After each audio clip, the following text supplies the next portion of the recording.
Tetapi dalam banyak hal saya suka kalau Anies dikritik kalau substansial. Karena kalau pemimpin nggak dikritik bahaya. Jadi yang terjadi adalah penzaliman yang nggak habis-habis terhadap Anies. Saya diam, nggak banyak bicara, diam aja. Tapi begini, Bung, Anda berharap Anies nyalon presiden? Kalau harapan ada ya. Tapi kalau untuk bawa dia, saya yakin enggak. Kalau yakin dia bakal nyalon enggak juga. Ada syarat-syarat fundamental yang tidak dia penuhi. Itu soal lain. Kan saya tanya subjektivitas Kan Anda. harus realis. Menaruh harapan itu harus realistis. Makanya. Jadi supaya kita nggak kecewa, jalan aja lah.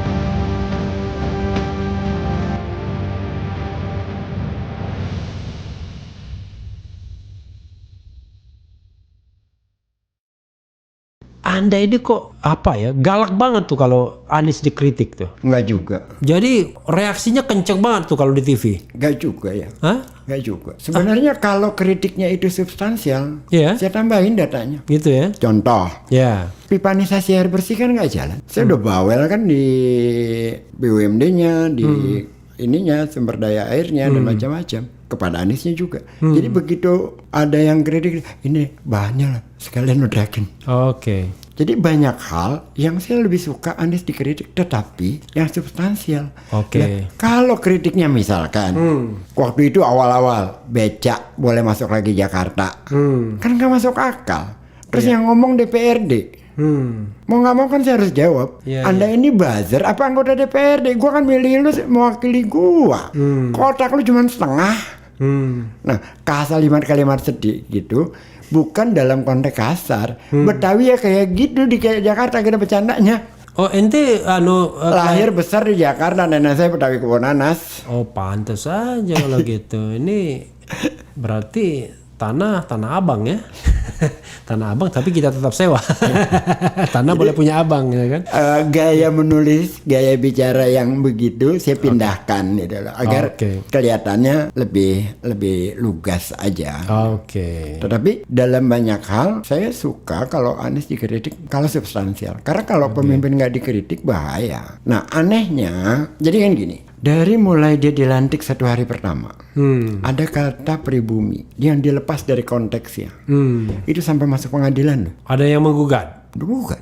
Jadi perbuatan melawan hukum. Macam-macam. Gak lama kemudian bunga plastik yang ada di Panjang Sudirman habis-habisan. Yang beli Ahok. Cuman karena di tiap 22 Juni ditaruh aja lagi sama itu. Udah potret segala macam. Terus pada saat pedestrian Sudirman lagi yang bunga plastik yang sebentar itu. Yang hiasan yang besentaran itu. Iya.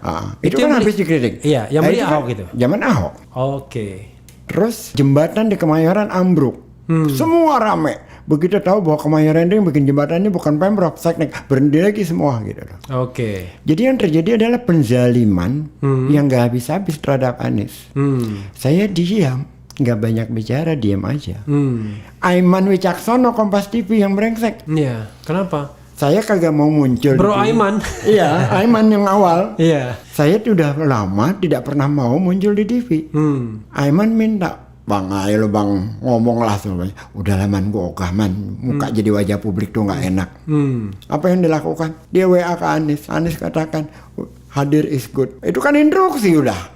Majulah saya dari Aiman ke ILC kemana-mana ya terus sampai hari ini. Tapi ente itu apa jabatan formalnya selain komisaris? Nggak ada. Tapi kok bisa dimajukan sebagai juru bicara? Bukan, saya bukan juru bicara dari Pemprov, bukan bicara dari siapa-siapa. Tapi sebagai pendukungnya Anies. Kenapa mereka suka itu?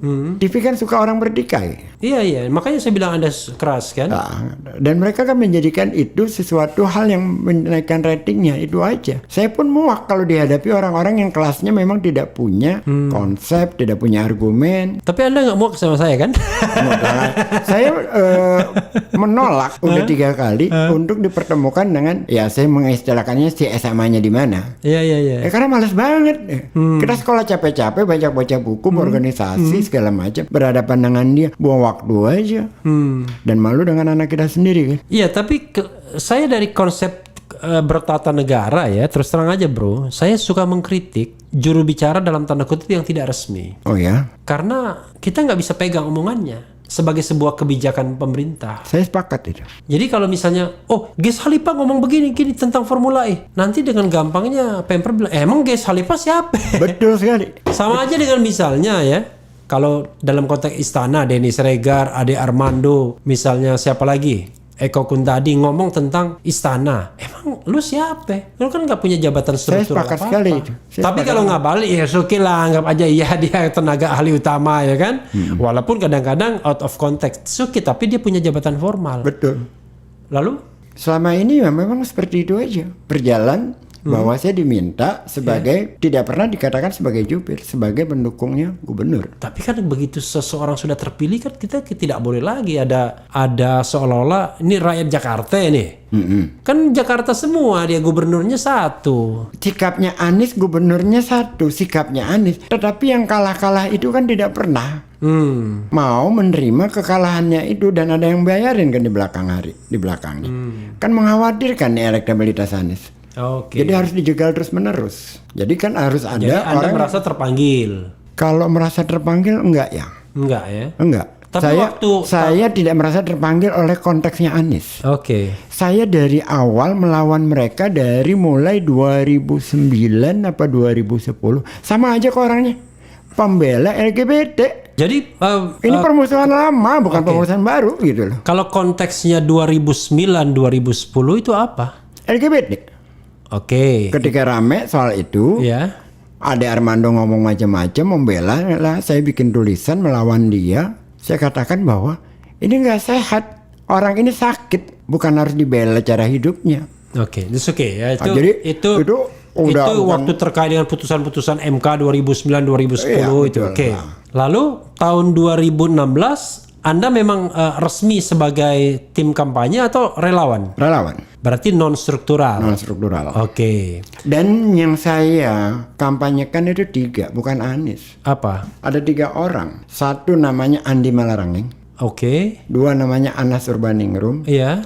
3 namanya Anies Baswedan. Oke. Sesama alumni HMI. Iya. Dan itu saya umumkan ke publik. Saya menjalankan 3 orang. Iya. Dan tipenya beda-beda. Yang 2 ini nggak lolos seleksi alam. Tinggalnya Anies. Oke. Ya udah, ini aja gue belain. Oke. Jadi nggak semata-mata Anies ya tidak. Dulu kan kita punya obsesi ya untuk. Dulu saya lihat ada foto 3 orang yang bilang, wah ini wajah masa depan Indonesia. AAS, Anies Baswedan, kemudian Anas Urbaningrum, Sandiaga Salahuddin Uno, ya kan? Oh, Sandiaga masuk. Enggak, mereka berfoto bertiga. Oh iya. Satu mewakili katakanlah akademik. Dulu kan Anies belum masuk politik. Belum. Ya kan, baru pulang dari Amerika jadi rektor gitu-gitu kan. Satu mewakili mazhab politik, ya kan? Dan satu pengusaha. Benar. Kan cocok kan? Satu guru, satu politikus, satu pengusaha. Iya. Nah, tapi rupanya yang bergabung AS. A1-nya nggak boleh ada 2, nggak boleh 2A rupanya. Walaupun Anas pun kasusnya banyak pertanyaan ya. Saya kan ngikutin itu. Oke. 102 saksi yang dihadirkan yang menyatakan dia terlibat cuma 4. Nazarudin, istrinya, adiknya 98 menolak. Oke. Itu ya lebih mending daripada cuma 1. Karena kata konon saya datang lawyer kemarin ya, Ahmad Yani, dia punya klien ya, seorang jenderal, saya nggak sebutkan namanya. Cuma 1 orang katanya yang mengatakan dia terima suap. Dan itu kena. Dan itu kena ya. Tapi Allahualam, karena saya tidak ngikutin, karena saya orang hukum kan. Makanya saya bilang saya perlu underlining, yang ngomong adalah pengacaranya. Ya. Oke, tapi saya sendiri tidak tahu faktanya. Tapi begini, Bung, Anda berharap Anies nyalon presiden? Kalau harapan ada ya. Tapi kalau untuk bawa dia, saya yakin enggak. Kenapa? Kalau yakin dia bakal nyalon enggak juga. ada syarat-syarat fundamental yang tidak dipenuhi. Nah, itu soal lain. Ya. Kan saya tanya subjektivitas Kan Anda. harus realistis. Menaruh harapan itu harus realistis. Makanya. Jadi supaya kita nggak kecewa, jalan aja lah. Oh, jalan aja lah ya. Jalan aja lah. Karena kalau kita menaruh harapan terlalu besar, Ya. di sistem politik yang seperti sekarang yang Anda kritik itu, Ya. akhirnya terus kita sakit sendiri loh. Oke. Apa kekhawatiran Anda? Hanya 2 calon kan, dengan pola 20% itu. Oke. Berapa susahnya sih mereka membeli partai? Oke. Kan nggak ribet. Satu Apalagi partai, sudah gabung 7 partai di 7 istana. partai. Jadi Di mana partai non istana nggak nyampe 20%. nggak nyampe 20%. Jadi 82% sudah masuk kolam ya kan? Kira-kira. Dan Tapi Anda merasakan nggak itu dalam rangka menghadang Anies Baswedan? Dari awal. Oh, dari awal ya? Dari awal. Gitu. Kan semua menteri seringkali bicara itu, apa yang dikerjakan, apa yang dikatakan kan berbeda. Bansos double, dikritik Anies. Padahal bansosnya itu seminggu setelah dari pemerintah pusat ngasih, DKI ngasih. Nah, kalau bansos kan dimakan, nggak habis. Iya. Bukan pasti habis. Nah, terus itu dikemukakan, itu satu. Yang kedua, Anies mengumumkan PSBB, menarik rem darurat. Tidak ada kalimat PSBB total. Tahu-tahu ada menteri, saya nggak ngerti di ahli ekonominya bagaimana, menyatakan bahwa negara dirugikan 300 triliun di bursa saham. Itu Erlangga yang ngomong kan? Nah, Anda yang nyebut, saya nggak. Kalau nggak salah kan iya. Iya. Karena di koran ada Iya. kan. Nah, terus logikanya gimana? Putarannya cuma 6-7 triliun sehari. Iya. Tiba-tiba bisa. Terus disalahkan Anies. Itu sering banget kayak gitu. Jadi saya melihatnya, oh pola kerjanya kayak gini ya. Untuk dapat kredit poin dari Pak Presiden, salah satunya adalah mengkritisi Anies. Oke.